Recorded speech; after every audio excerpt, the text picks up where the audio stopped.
Bum.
This is the Howie Silbiger Show on the True Talk Radio Network. Call 1-877-669-1292.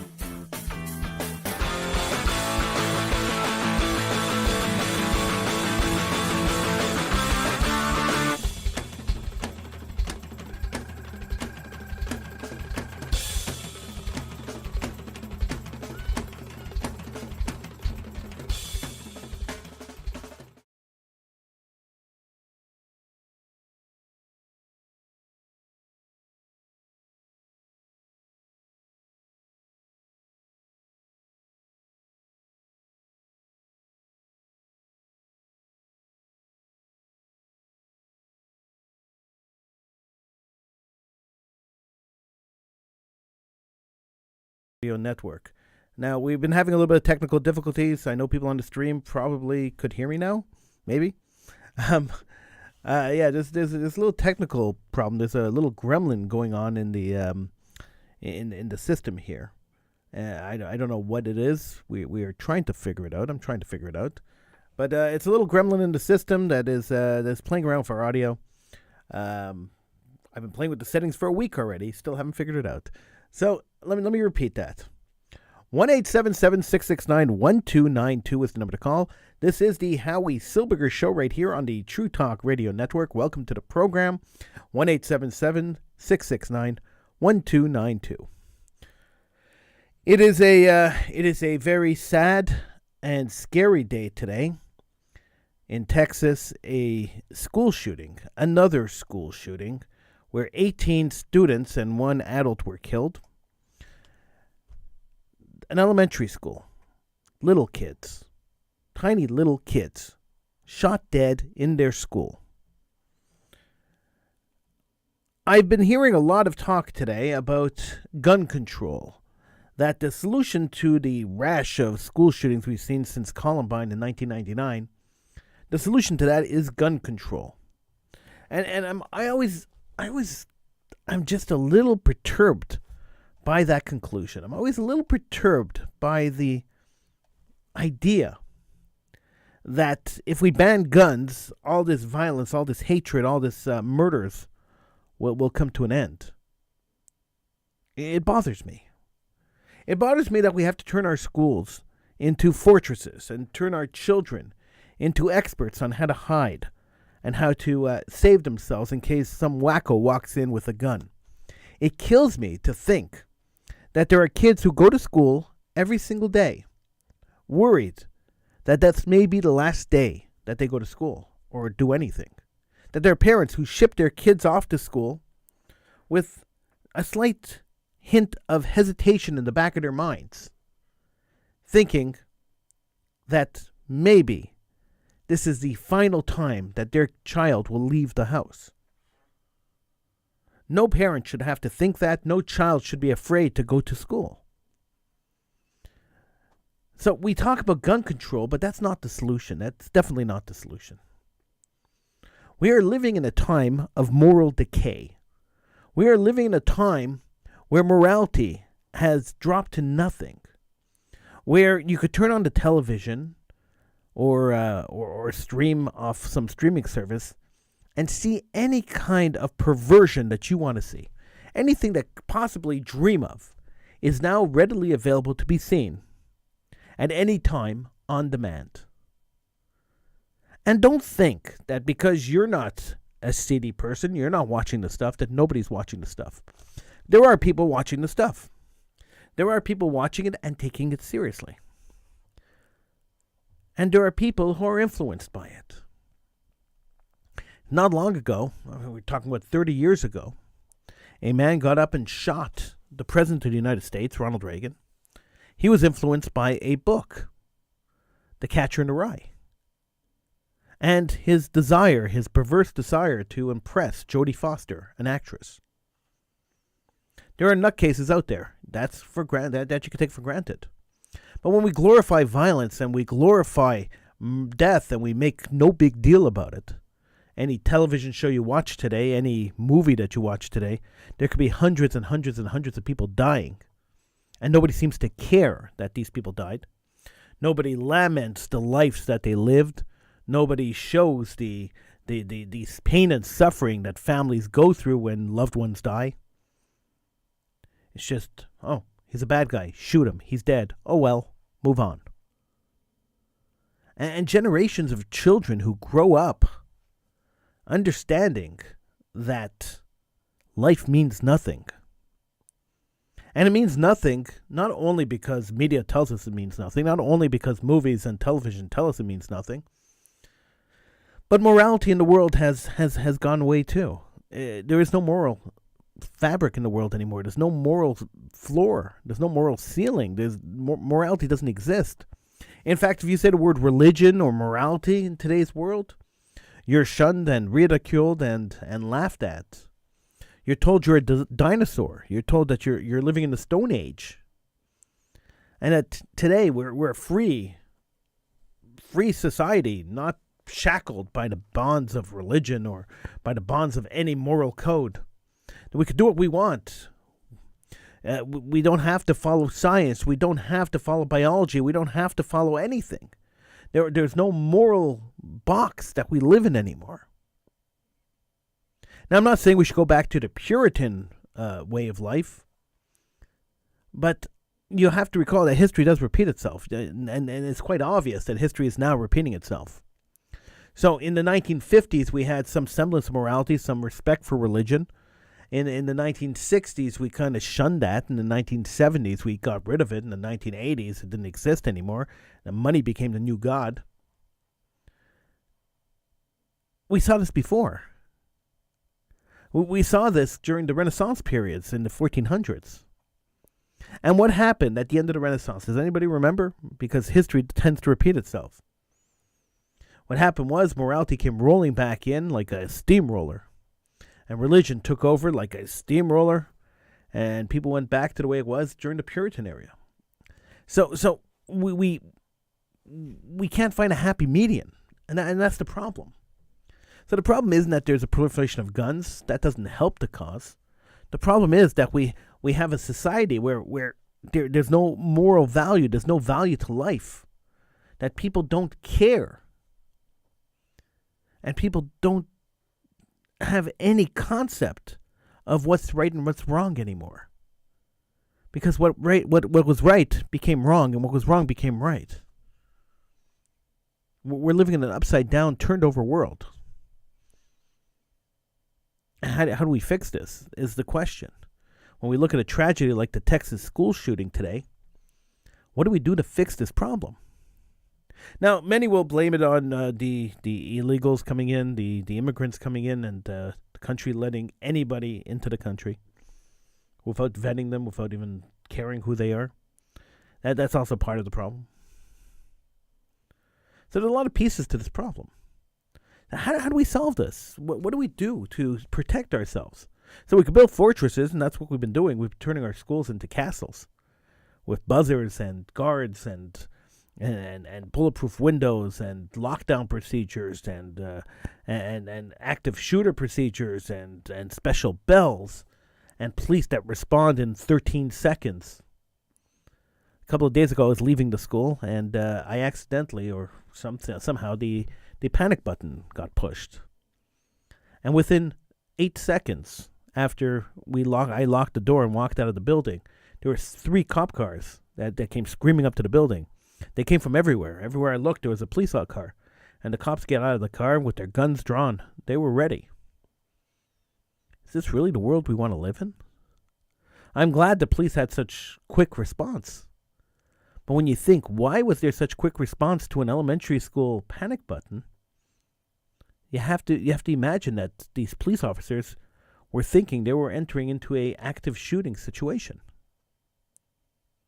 Now, thank God they answered quickly, and thank God there was no active shooter, and thank God we were able to resolve that issue quickly. But we've gotten to the point where schools are now targets, where elementary school students, grades 2, 3, and 4, 7-year-olds, are now moving targets for people with guns. It scares the heck out of me. 1-877-669-1292. It's the number to call to get in on the conversation. We got to back up society somehow. We got to turn things around. We got to instill morality in society. We have to stop teaching people and stop raising people to believe that life is worthless, that life means nothing, that you can walk in and take a life, and it's totally irrelevant. A few years ago in Colorado, there was a shooting. There was a school shooting. A boy went into a cafeteria before school and shot 4 boys who were sitting at a table. It was a high school shooting. It wasn't elementary. Elementary is much more disgusting than a high school shooting. But it was a high school shooting. The boy walked in and he shot a group of people sitting at a table. Whatever reason he had for shooting them, he went and he shot them. And when he went on trial, they asked him why he did it. When the police arrested him, they asked him, why did you do that? And he said, I was angry at them, so I killed them. I was angry at them because I killed them? That's the response for being angry at somebody? Now, I don't know what these boys did to this young man, who ended up going to jail for the rest of his life. So his life, as well as all these other lives, were ruined. So I don't know what he did to them or what they did to him. But the end result was 4 boys were dead, and another boy went to jail. 5 lives, 4 cut short, and the last one ruined.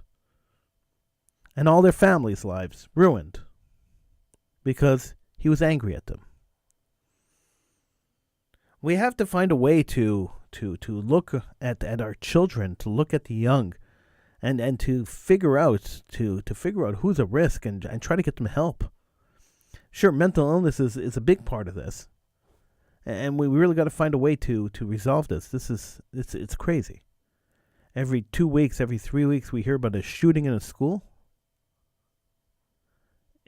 It's unacceptable. It's unbelievable, and we got to do something to stop this. Our children should be safe. Safe in school, safe at home. They should feel safe. Parents should not be afraid to let children ride their bikes to school or walk to school. The secretaries should not have to sit behind bulletproof glass. It's a school, not a prison. 1-877-669-1292 is the number to call. 1-877-669-1292. Get in on the conversation here on the Howie Silbiger Show. So Quebec, the Quebec government today passed a law, Bill 96, which limits the access to English for many different people. It's a draconian law. It falls into the same category as the other language laws that were passed in Quebec over the years. This one takes it a little further because it limits access to English schools for French people. It limits, more limits. It always limited access to English schools. This one here limits even more. It limits people's access to colleges. It's a sad day for Quebec. That's what Julius Gray said today. He's a lawyer, and he's going to be fighting this in court. Although he probably has no chance of winning, since Quebec invoked the notwithstanding clause, which overrides the Quebec Charter of Rights and Freedoms and the Canadian Charter of Rights and Freedoms. It is interesting that when you pass a law that you know is going to infringe on people's rights, you could just invoke this clause and who cares? When you do stuff like that, you enter the realm of dictator. If you pass laws that are not good for the people, you enter the realm of dictator. If you pass laws that the people, your voters, your electors, can't challenge, you've entered the realm of dictators. It's sad. Now, of course, that's not going to stop people from challenging the law. The First Nations have vowed to fight Bill 96 in court. Herb Gray has vowed to go to court and fight this law. Now, the Quebec government really has a lot of nerve. They really have a lot of gall. And it amazes me how much nerve these people have. So, despite the emotional last few months of language debates, Premier François Legault said that he wants to keep Quebecers of all origins united. So, you pass a divisive law, and then the premier of the country, of the province, says that he wants to keep everyone united. So, a divisive law which separates, which creates two classes of people, English people and French people, and gives different rights to different people. And he's calling for unity? Really? Unity? How could you be united? How's that possible? What planet is this man living on? Here's a quote. I really want that we get people together, he said when he's asked about the divisions and the feelings on the part of Anglophones, Allophones, and Indigenous people, that their voices were not heard by his government. I know there are some who are adding fuel to the fire by claiming Bill 96 will prevent English-speaking Quebecers from receiving health care services in English, he said. We know that some people are worried. We are committed to protecting your access to health care in English. It's a historical promise that we will keep. Now, Legault made the comments moments after National Assembly, after a full year of hearings, adopted Bill 96 overhauling the Charter of French language. The final vote was 78 in favor and 29 opposed. Now, emerging after the vote, accompanied by the minister responsible for the French language, Simon Joly Barrette, Legault told reporters he considers the law responsible and moderate compared to the kinds of laws that parties like the Parti Québécois would have passed. Legault insisted that the majority of Quebecers agree with the legislation, and Anglophone thinks French is a plus, not a minus. But he said if we don't take action to protect French, it's a matter of time before Quebec becomes a bilingual state. Now, the sweeping 201-article bill delves into almost every aspect of the daily lives of Quebecers, from imposing a ceiling on enrollment in English CEGEPs, English colleges, to limiting the use of English in the courts and by government, and even changing the name of a riding to Camille Laurent, who is the father of Bill 101. Now, the entire bill is shielded from court challenges through the use of the constitutional with notwithstanding clause, which allows Quebec to override the Quebec and Canadian Charters of Rights and Freedoms. The yes votes came from the Coalition Avenir de Quebec and Quebec Solidaire. Quebec Solidaire passed the bill despite its reservations. They didn't like the bill, but they voted for it anyway. Now, as announced 2 months ago, Liberal MNAs voted against the bill, as did those from the Parti Québécois.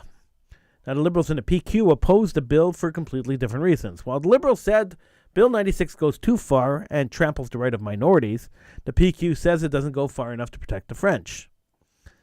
For the Liberals, the vote marks the end of a long saga, after they got themselves into hot water with minorities by amending Bill 96 at the committee stage to impose more French language courses in English in CEGEPs. Asked whether she expects the ghost of Bill 96 to haunt her in the fall's general election, Liberal leader Dominique Anglade said, in the end, the party did the right thing and that's what matters. I think they're disgruntled voters realizing that the party standing out there saying no to Bill 96 is the Liberal Party, she said. I think Dominique Anglade is a moron. I think she is a total moronic idiot who's a politician, and that is a political assessment of what I think she is. I don't think Dominique Anglade has the has the political know-how to do anything, and I would never vote for the Liberal Party. The Liberals made it worse for the French people. And I don't understand why French people in Quebec are not rioting, as they are being limited more than the English people are. If I'm a historic Anglo and I have one parent or somebody, one of my guardians was educated in English, I have the right to do everything in English. I'm considered a historic Anglo. I could do everything I want in English in Quebec. But if I'm French, I can't.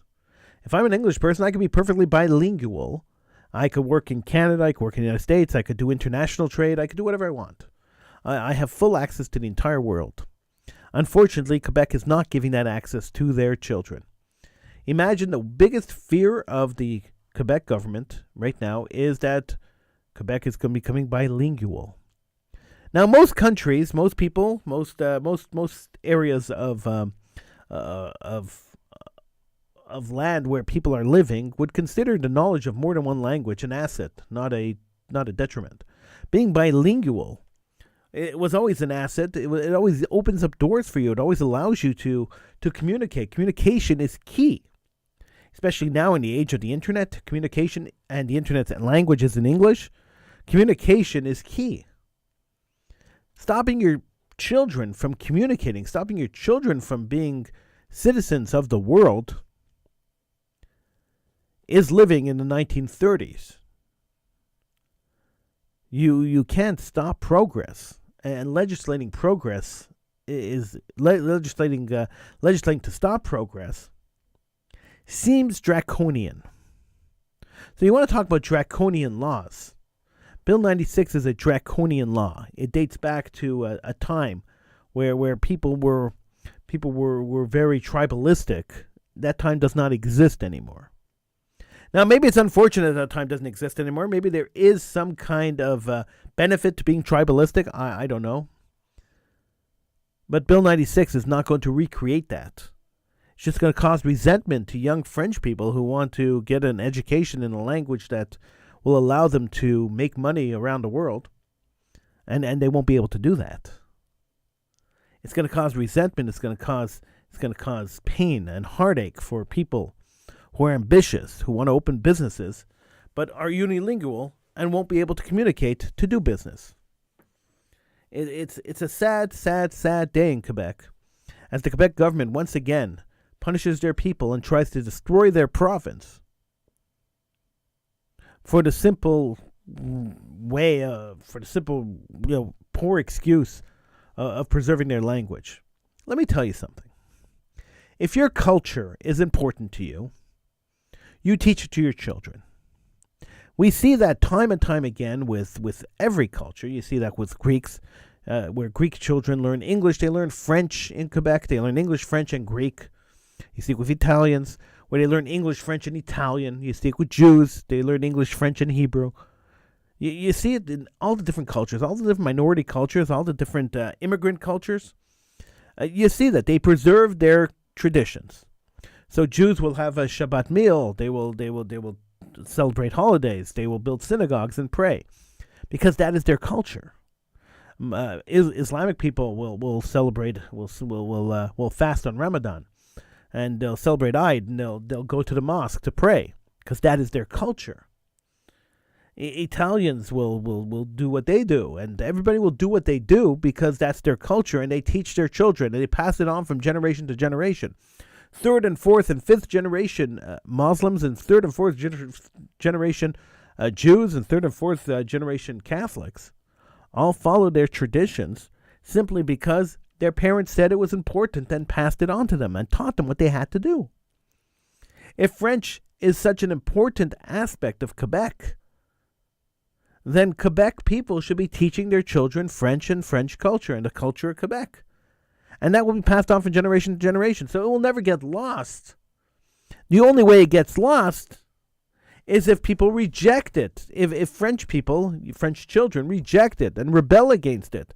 And the only reason they would reject it and rebel against it is if we pass legislation, such as Bill 96, that crams it down their throat.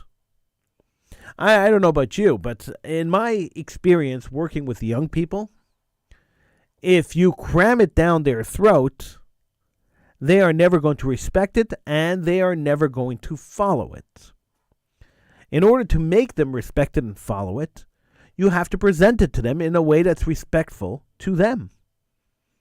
Why would I follow a religion or a culture which is legislating that I must follow it? It makes no sense. It's totally irrational. So these old politicians who promised that they would never have another referendum, but are trying to legislate separation rather than ask the people, they're just trying to cram it through as a government, should back off, because they're going to cause more harm in their community than good. They're going to cause their young French people who want to be bilingual. They want to preserve their French culture, but also be bilingual, also be able to communicate with the rest of the world. They're going to cause them to reject the French Quebec culture and walk away. That's what's going to happen. And it's very unfortunate. Now, I'm not a French Canadian. I'm a Quebecer, but I'm not a French Canadian. I was born in Quebec. I was raised in Quebec. I consider myself a Quebecer. But I'm not a French Canadian. I am an English-speaking Quebecer. A historical Anglo, as they want to call me.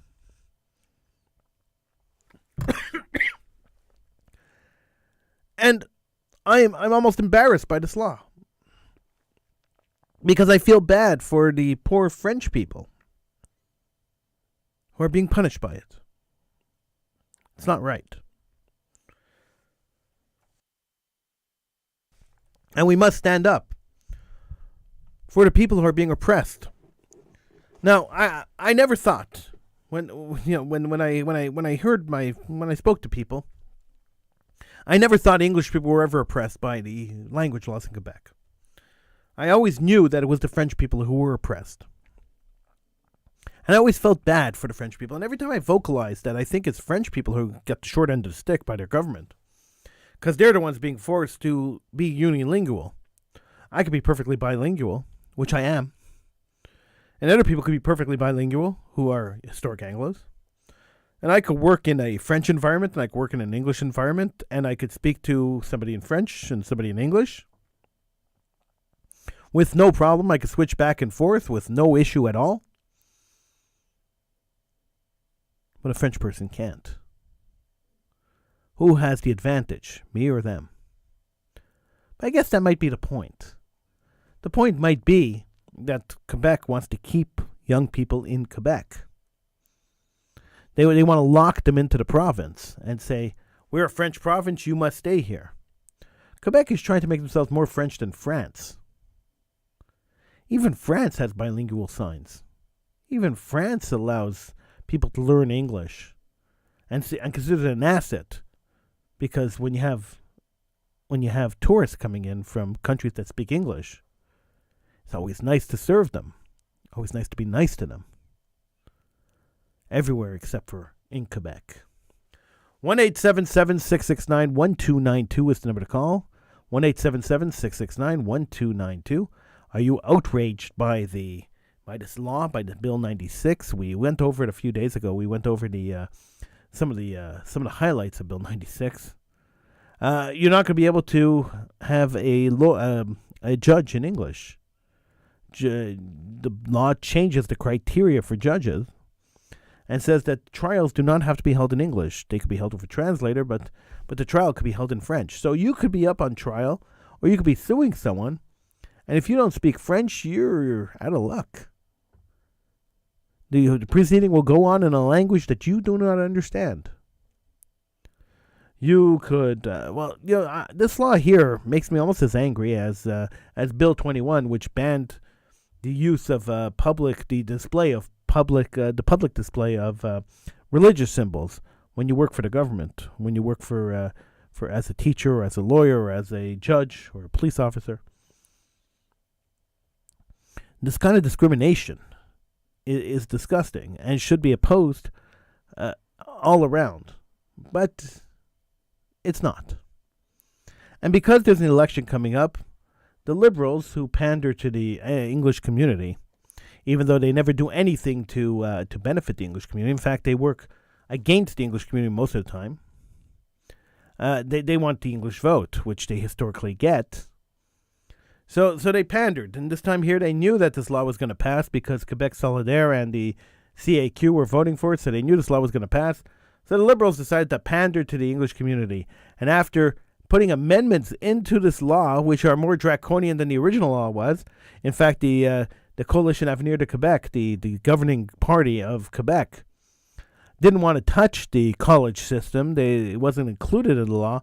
The Liberals insisted that they add the clause to force English people to take French courses in college.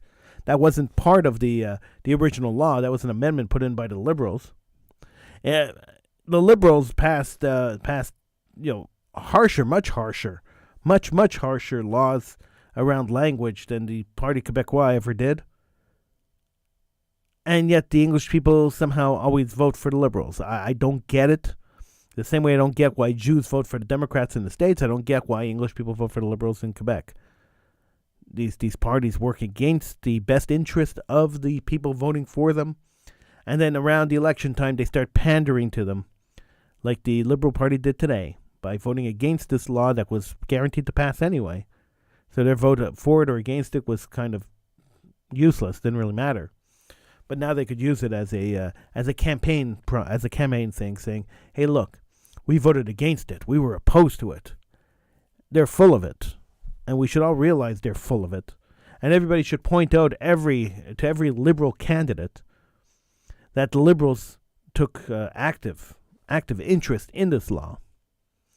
They were part of the creation of the law, and they insisted on adding the two amendments, which made the law much harsher against English people living in Quebec. So are English people supposed to leave Quebec? Should we just pack up and leave? Is that the solution here? As much as the Quebec government would love if we did that, they would be thrilled if we did that. I don't think that's the solution. If we packed up and left, if the entire English community, like the 1980s or late 70s, early 80s, packed up their bags and left and moved to Toronto, like everybody did in the 70s and 80s, which is why Toronto is a much bigger city than Montreal. And if all the corporate head offices or whatever's left in Quebec, because most of them moved out in the 80s, but if the corporate head offices all close up, and I spoke to a couple of business people who have major corporations, one of the clauses of this law that was just passed was that corporations now have to draft all their contracts in French, and it doesn't matter where the contract's going. So if my corporation has has clients in, let's say, England, I have to draft contracts with my clients in England in French. I have to send them French contracts, which they have to hire a lawyer to verify, a French lawyer to verify in England, before they could sign the contracts and send them back to me. It's ridiculous. It's completely insane. And many business owners that I spoke to, and I've spoken to quite a few over the last little while, many business owners I spoke to said that they are not going to accept this, and they are going to pack up and leave Montreal, leave Quebec. They're going to move to Ontario, where they don't have to worry about this stuff. And the loss of the workforce, the loss of the companies, the loss of the income and the tax dollars and the jobs is terrible. This is self-destructive. The Quebec government is self-destructing. They're destroying their own country. Well, the province, again. I keep calling it a country, I know. They call themselves the National Assembly, so you assume that this is a country, but it's actually just a province in Canada. And the Quebec government is destroying the province. They're killing the province. I find it a little scary. I don't know about you, but I find it a little scary that the economy is going to collapse here because corporations are going to move out again. They're going to leave. I don't blame them. I'd leave too. If I was a corporation, I'd leave too. If I had to redraft all my contracts and all my agreements in French and then have to re-sign everything in French, I would say, why? Why would I go through that expense and the time and the money it would take for me to do this, and the money it would take for me to hire lawyers for my clients, or money that my clients would have to spend to hire lawyers. Why would they hire a French lawyer to check my contract when they could just go to another company offering the same service I offer, who'll give them a contract in English, where they don't have to hire extra staff? I don't understand what is going through the minds of these politicians. Maybe they don't have any businesses. I don't know. I don't know what's going through their minds. 1-877-669-1292 is the number to call. 1-877-669-1292. I'm Howie Silbiger. This is the Howie Silbiger Show right here on the True Talk Radio Network. The Howie Silbiger Show is heard every night of the week, Monday to Thursday at 10 p.m., 10 to 11 p.m. On Tuesdays going into Wednesdays at midnight, we also come back at midnight with Political Hitman. Right here, same place that you're watching this or listening to this. You'll catch Political Hitman. Tell your family, tell your friends. Download the True Talk Radio Network app from your favorite Android or Apple app store. And, of course, if you miss any minute, any moment of this podcast, you could always download the podcast. You can always subscribe to the podcast through your favorite podcasting service.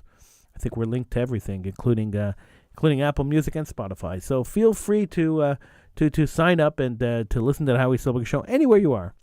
And if you have one of those smart devices, 9 out of 10 times when you tell your smart device to turn on to listen to the Howie Silbiger Show, they'll find me. They'll find the show. So just tell your smart device, hey, whoever, I want to hear the Howie Silbiger Show. Play the Howie Silbiger Show. Sometimes you have to say play the Howie Silbiger Show off Apple Podcasts. Sometimes you'll have to say play the Howie Silbiger Show on Spotify. But they'll find me. If you ask them, they'll find me. 1-877-669-1292 is the number to call. 1-877-669-1292. Join me on the Howie Silbiger Show right here on the True Talk Radio Network.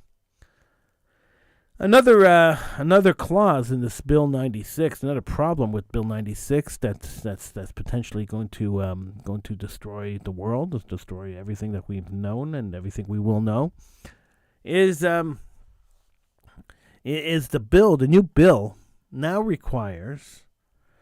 allows language inspectors from the Office de la Langue Française, from the Quebec Language Office, to search and seize any document they want, or computers.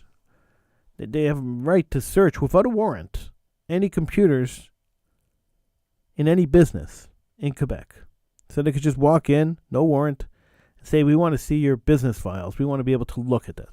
Now, last week, the Quebec government denied that's what the clause says, but that's exactly what the clause says in the law. They said that the legal analysts were just trying to scare people. But how were they scaring people when they were just reading what the law says? Another thing that you have to know now is that if you are a temporary worker or you're a worker from the from out of the country, and you have school-age kids, the school-age kids will be allowed to go to English school for 3 years, and then after that they would have to go to French school. There are no more exemptions for out-of-town workers, for temporary workers, for their children to go to English schools. Also, if you are an immigrant, you have 3 months to learn French. If you don't learn it in 3 months, too bad. All your services and everything reverts to French.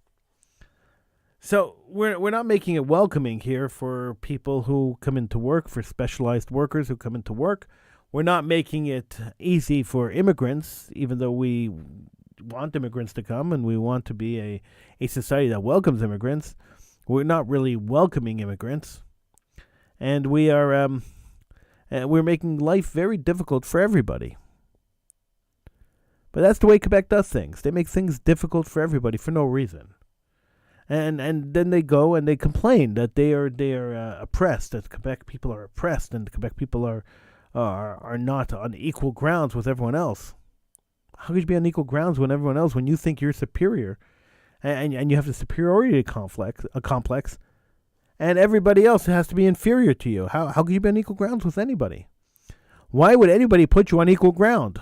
Why would anybody take you seriously when you pass these crazy laws which cause pain and suffering to your people, and then you expect people to empathize with you, to sympathize with you, to take you seriously, to want to do business with you? I don't know if these people are just insane. I don't know if these people are on some kind of weird drug. I don't know what these people are on. But whatever it is, government should not be taking whatever they're taking, and people should not be suffering the way they're suffering because the government is being draconian. It's not fair to the people. It's not fair to anybody. And the worst part about this whole thing is that we all know that they'll get reelected. We all know that because the apathy of the population, the fact that only 30% of the people in the population actually go out and vote, could almost guarantee that a dictator like Francois Legault, the Premier of Quebec, will get reelected and will be back in power again next election. So the election's coming up in, I think it was September, in September, October. And Quebec will vote in Francois Legault again. But then again, when you look at the options, there's not much else to vote for. If you are a serious Anglophone, if you're a serious English person, you can't in good conscience vote for the Liberals. You can't in good conscience vote for Quebec Solidaire, who just voted to pass this law. You can't in good conscience vote for the Parti Québécois. The Quebec Conservative Party voted against the law, but they're all over the map, and they're not really all that organized. So who are you going to vote for? When you're left with no options, and that's the problem. You're left with no options, and there's many reasons why there are no people running who are worth voting for. Good people don't want to run for politics, and they don't want to run for politics not because they want to be civic-minded, not because they don't want to help out, not because they don't want to be part of politics. They don't want to run for politics because running for politics today means that your life is going to be turned upside down, that you are going to be scrutinized, that every embarrassing thing you've ever said, done, or thought will be public knowledge, publicized for everybody to know. Every mistake you ever made will be highlighted in the media. So why would any good person who may have made a couple of mistakes as a kid, or may have, or may have some skeleton in their closet that that's irrelevant, but becomes very relevant during an election campaign when the media decides to make it relevant? Why would anybody want to do that? Why would anyone want to put themselves and their families through the hassle and the embarrassment of being scrutinized by the media? So you have to be a total narcissist who loves to see your name in lights and loves to see your name published, and loves, doesn't matter what they're saying about you, just loves the fact that people are talking about you. Or you have to be completely insane. So if you have narcissistic people and insane people running for politics, and that's the only people running for politics, then you get draconian leaders who are dictators like Francois Legault. You get those people who take over office, and then they pass these kind of laws. And then everybody suffers. So the media causes good people not to run for politics. Good people not running for politics causes horrible laws to be passed, and pain and suffering to be passed on to the entire population. Tell me that. I mean, it's a vicious circle, really, when you think about it. It's a terribly vicious circle. How do we break this circle? Well, good people have to start running for office. They have to bite the bullet, start running for office, and take the media for what they are. The media has to stop worrying about the personal lives of politicians and just worry about covering their campaigns and asking the questions pertinent to their policies and to the policies that they want to pass and pass into law in Canada. If the media stuck to that and the politicians stuck to talking about politics and everybody left their personal lives personal, I suppose at the end of the day we could probably have some good people elected into office and less horrific laws passed against the people. But that's just a pipe dream, because diving into personal lives of politicians is what sells media. Is what brings the eyeballs to the television stations. It's what brings the eyeballs to the newspapers, whatever's left of newspapers. That is what happens. the fact that they delve into these and they attack politicians based on their personal lives, based on their personal faults, is actually what sells media. And that's all that matters today. Media doesn't care about you, doesn't care about me, doesn't care about the politician, doesn't even care about the story anymore. They care about presenting the story in a way that will sell more media, will bring more eyeballs so they can sell advertising and make more money. It's all about the bottom line. I suppose it's always been about the bottom line. I suppose that this is nothing new. I shouldn't be surprised by this. This has always been the case. It's just a little more prevalent today. It's a little more obvious today. And the reason it's obvious is not because anything has changed in the media, because that for sure hasn't. The reason it's obvious today is because there is less media. And so without the constant noise of 500 different competitors trying to get the best angle on the story, and when there's one or two newspapers or one or two radio stations, and they're all owned by the same corporations, the mega corporations that own all media, and you know which ones are right-wing and which ones are left-wing, and you know which side of the story they're going to take. And once you know that, and the secret is out, and it wasn't really a great secret to start with, but the secret is out, then you run into the problem that we're running into now. That they just focus on whatever sells papers. There's no more news out there. Newspapers and TV news don't cover the news. They give you opinion. It's all about opinion. They tell you what to think. And little sheep follow what the news tells them. They follow, and you all follow. News tells you to wear a face diaper because that's going to stop COVID from spreading, even though experts for months said that doesn't stop COVID from spreading. Everybody went running to put on face diapers. The media tells you to get an injection of a vaccine, an experimental vaccine that's supposed to stop the spread of COVID, and everyone runs out and gets that, and then finds out that did not stop the spread of COVID. Yet everybody ran out to get a vaccine. Everyone ran to get 2 and 3. And it didn't stop the spread of COVID. COVID is still out there. And now they're telling you got to get 4 and 5. And mark my words. Now that COVID is dying down and the pandemic is pretty much over, and governments have lifted their state of emergencies, now they're starting to talk about monkeypox. Now, I don't know if you remember, COVID was this past COVID scare for 2.5 years was an extreme reaction. But I don't know if you remember the reactions to SARS and to avian flu and to Ebola. Monkeypox is going to fall into that too. But the governments now realize that if they get the media to scare the population, they get more power. So suddenly you start seeing the media is playing up monkeypox. So COVID has died down. Now monkeypox is starting to get played up.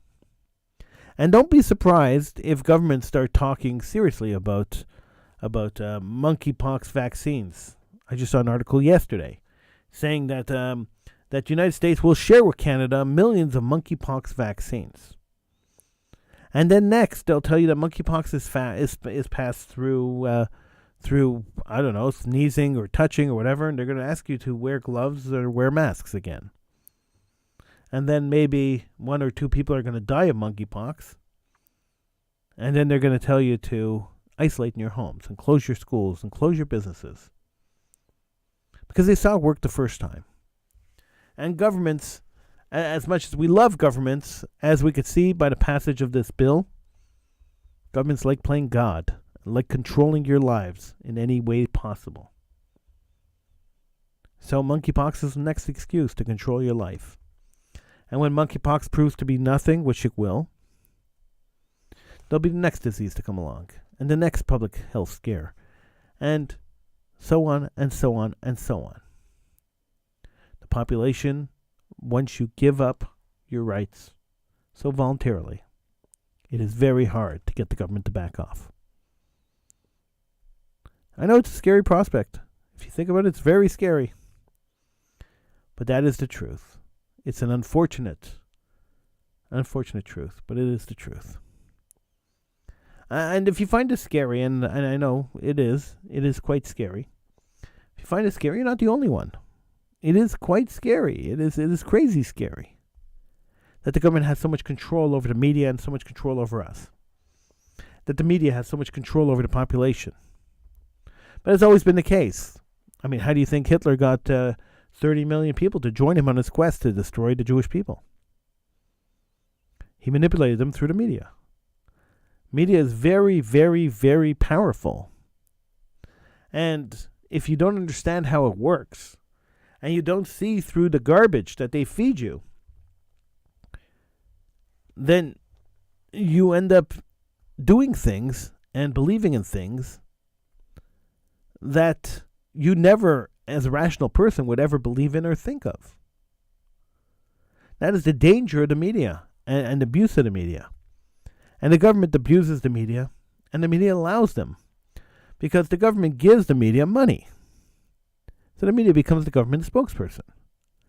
So when you think about big media in Canada, there's only one company that you really think about, and that is Bell Media. They own almost everything. And they get hundreds of millions of dollars from the government in payouts every year, in tax breaks and payouts. So do you think that they would be hostile to the government in any given way when they get so much money from them? I'm willing to wager, if anybody bothered to do it, and I haven't bothered to do it, if anybody was bothered to do an analysis of the coverage that they've given the government, you will find that the majority of the coverage, I mean, it can't be 100%, but the majority of the coverage is favorable. When you get money from a government, you're very hesitant to criticize the government for fear that the government won't give you more money. It's all about greed and the bottom line. And unfortunately, we are the pawns in the game of corporate chess. We're not the rooks, we're not the kings, we're not even the castles. We're just the pawns. I'm Howie Silbiger. This is the Howie Silbiger Show right here on the True Talk Radio Network. Subscribe to the app. Subscribe to the podcast at your favorite podcast service. Just look for the Howie Silbiger Show. It should be there. Download the app, the True Talk Radio Network app from the App Store. It's available at the App Store, any App Store, the iPhone App Store, or the Android App Store. Feel free to download the app. It is 100% free. I'm on every night, so I will see you again tomorrow night right here on the True Talk Radio Network. Thank you so much for joining me. And we'll talk again tomorrow right here on TrueTalkRadio.com, the only place to be.